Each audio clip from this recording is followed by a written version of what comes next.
What's indeed going on, Jerome's? It is definitely a beautiful Monday. Well, birds are not chirping and stuff today, but it's time for another Vikings news dump, and let's get it going. So, NFL owners meeting is going down this week, and rule changes, meetings, blah, blah, blah, smoking on big cigars, all that stuff. And what's always fun about this is that there's the annual coaches photo. So all the coaches available. Some always miss for the upcoming 2024 season. It's weird that there's no Belichick.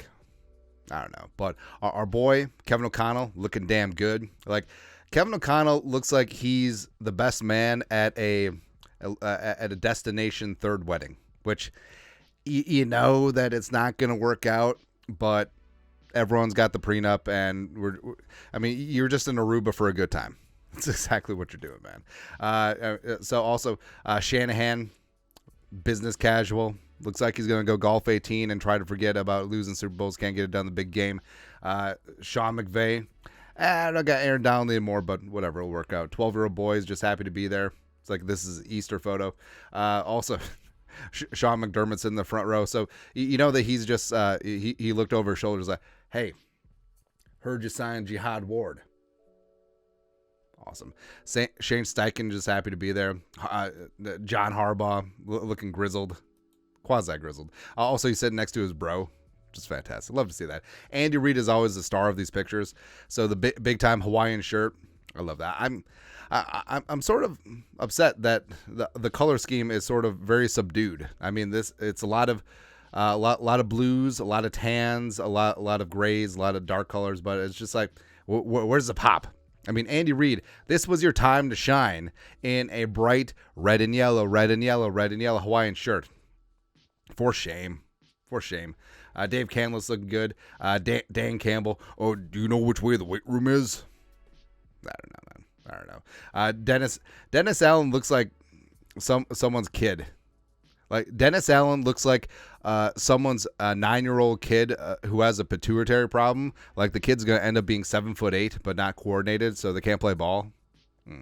Stefanski looks like the kid that's forced to take an Easter photo at church. Hey, make sure we get in front of the mural, because we go to church twice a year. It's good. Rob Salah looks like a guy who knows that this season is going to go very poorly. I feel like he's just resigned to that fact. It happens, man. But again, our guy Kevin O'Connell looking damn good. He's very tall. He's too tall for him. I don't know. But speaking of too tall, can the Vikings get up into the heights of this draft coming up? 1, 2, well, not 1, but 2, 3, 4, 5, all that stuff. Brett Coleman, guru of the film, put out an interesting thought. I feel like picks 2, 3, 4, and 5 are lining up for the chance to get Minnesota's picks. Should be some kind of warning sign to all of us. I don't know what that warning is yet, but it's there. Now, just reading into that, is Washington turned off by all the quarterbacks not named Caleb Williams? Are the Patriots turned off by all the quarterbacks not named Caleb Williams and their guy who potentially could go to Washington? I mean, it's a possibility, but I think it's more. You know, this class does have a chance to be the deepest quarterback class in NFL history. And like we said, you poo that notion. But if honestly, as I try to get the right slide up, honestly, if you put Spencer Rattler or Michael Pratt or Bo Nix in the 2022 class, they're probably the first quarterback taken, and they're probably first-round picks. And in this class, I mean, would it shock you if Rattler, Nix, and Pratt end up day 2, maybe even deep day 2? Probably not. Yeah, Penix as well. But I think it's more, hey, maybe they do want to trade down, because Washington and New England are more than just a quarterback away. And if they see this quarterback class is deep, they potentially could get their own guy at the Vikings pick at 23. And they're like, hey, if the Vikings want to give up some draft capital, we can move down and we can acquire 11 and 23, 2 first-round picks. The Vikings also are replete with top end of day 3 selections as well. So they could go that route. But in terms of what it says about the league thinking about the caliber of quarterback play, I don't quite see that. And also, the Cardinals and Chargers allegedly in on their quarterbacks, but it is a chess game with the Giants.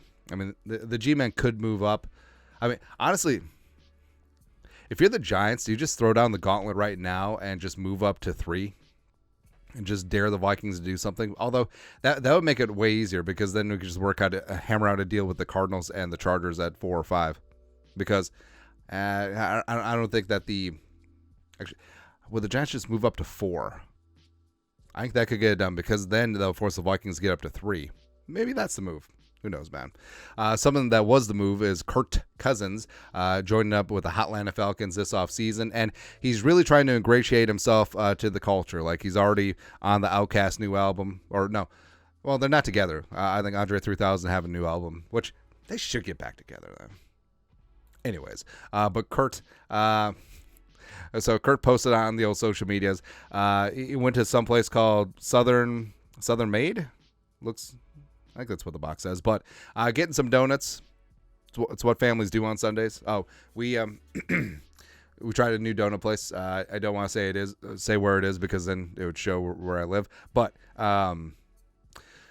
so the kids are so weird. So they like donuts, right? Well, what kids don't? But they will split it. It's really cute. They will each get a separate donut. Like Margaret likes the jelly filled, and Rocco likes like the Long Johns, like the maple Long John with the nuts, and they'll split it so that they can try each other's donut, but then they never like each other's donut. But they're always thinking about, hey, my sibling can try this. It's kind of nice. Anyways, but again, some donuts. Caption: "This is the greatest donut shop I've ever been to, and it's not close." And then, Hamish Bakery in Red Wing. This man, dead to us. We thought we had something special, Kurt.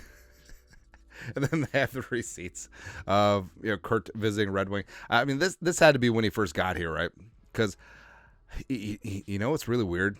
Like, I feel like even though this photo was probably taken like 6 years ago, you can tell the difference in the quality and caliber of the camera. Now, this isn't a conspiracy theory. I mean, this is probably correct, right? Where every single new model of phone, whether it be iPhone, Google phone, Android, whatever, like the upgrade of technology is already staggered. Like, it's built in. It's tiered off. Like, it's not the top of the line, because the top of the line is coming 5 years from now. Like, everything is planned out in terms of features, in terms of megapixels, in terms of XYZ. It's not. We could do a whole hour on this, anyways. But Kurt, really buying into the culture back at Red Wing, and I was buying into the culture in Hotlanta. It's good times, man. But Hamish Bakery voted best bakery in Minnesota by WCCO. Definitely gonna have to try that. Red Wing's a fantastic sound, because what is it? Is it General Mills? Is that the factory that's downtown, like the cereal place? Or is it Malto-Meal? No, I think it is Malto-Meal. Anyways, whenever you drive through Red Wing, Highway 61, by the way, the stretch between Red Wing and Winona on 61, gorgeous. Absolutely gorgeous, especially in the fall. Any time of year, it's good. But, so we're going to have to stop buying in Red Wing, go get some donuts, because this is really funny. Love and respect that. There you go. Hamish Bakery, Red Wing. Next, Stephen Holder, beat writer for the Colts from the NFL owners meetings. Word here at NFL owners meetings is the Colts' proposal to allow review of all calls, including penalties, in the final 2 minutes of halves has stalled and has minimal traction. Of note, the origin of the idea stems from October loss to Cleveland, where PI call decided the game. Now, they want to make lots of things reviewable. They don't want to make penalties reviewable, or a large majority of penalties, where holding, DPI, defensive holding or offensive holding along the offensive line, DPI, if you review it, you could find it on every single play. And to a degree, I sort of like in the Super Bowl where they let guys play, where the Chiefs have 0 holding penalties. I mean, maybe they're habitual line steppers. Maybe the Niners and the Chiefs DBs were a little bit more handsy than in the regular season, and they got by with things. But I'm kind of okay with that. But also, I feel like you're just opening up Pandora's box if you make everything reviewable, right? And penalties you could find on every single play, and then you have to make that judgment call, and then all of a sudden, instead of just bang bang, bang bang judgment call by the officials, all of a sudden everything is under the microscope, and everything can look like holding, or everything can look like DPI in slow motion. So I understand why the league doesn't want to do it, because then it's less onus on the officials and then more onus on the league. And people will shift the blame from the refs, which, I mean, it's going to happen every game anyway, and then they'll just focus on the league, and they don't want to do that. Next.